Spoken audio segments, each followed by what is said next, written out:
మనుషుల్లో 2 టైప్స్ ఉంటారండి బ్రాడ్గా. Idiots, genius. This is my interpretation. అంతేగా, idiots are genius.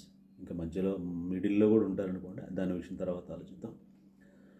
What is the difference? మీరు చెప్పండి. ఇడియట్ అంటే ఎవరు, జీనియస్ అంటే ఎవరు? మీరు చెప్పండి. Can you define it? ఆలోచించండి.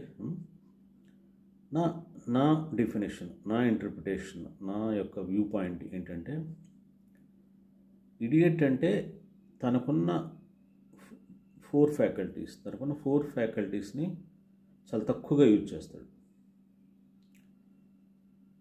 జీనియస్ అంటే అతనుకున్న 4 ఫ్యాకల్టీస్ని ఫుల్గా యూజ్ చేస్తాడు. 4 ఫ్యాకల్టీస్ అంటే ఏం లేదు, this body, this mind, this emotion and మొత్తాన్ని నడిపించే ఎనర్జీ ఉంటే కదా, మనం లోపల లైఫ్ ఉంటేనే కదా. సో ఈ 4 ఫ్యాకల్టీస్ని ఫుల్గా యూజ్ చేసేవాడు జీనియస్, లిమిటెడ్గా, పార్షియల్గా, కన్యూస్ అనమాట. సో వీడు ఇడియట్. నేను ఇడియట్నా, జీనియస్నా? నా ముందున్న ప్రశ్న అది.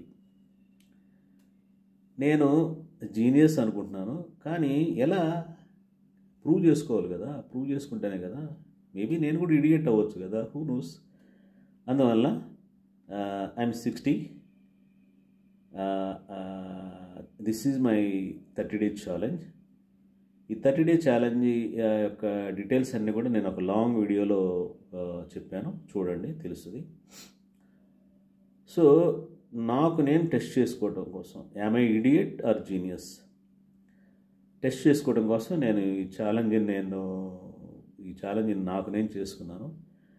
మీకు కూడా కాస్త ఫన్, ఎంటర్టైన్మెంట్ ఉంటుంది కాబట్టి మీరు కూడా I want you to be part of this 30 days challenge. So hope you enjoy this entertainment, fun and also life changing. ఉంటాను. బాయ్. Thank you.